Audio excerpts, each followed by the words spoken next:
Hello friends, बऱ्याच जणांना प्रश्न पडलेला असतो की आपण क्लीनअप करायला पाहिजे की फेशियल करायला पाहिजे. आणि माझे पुष्कळसे क्लायंट आल्यानंतर मला क्लीनअप करून द्या अशी रिक्वायरमेंट करतात.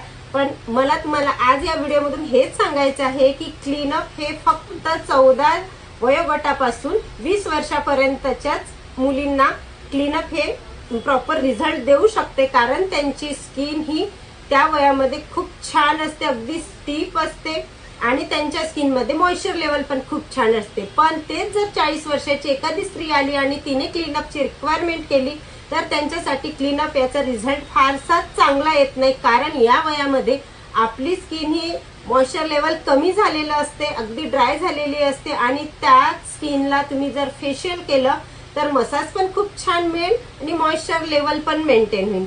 तर तुम्हाला आज या व्हिडिओमधून कळलं असेल की कुठल्या वयातल्या स्त्रीला क्लीनअप योग्य आहे आणि फेशियल योग्य आहे.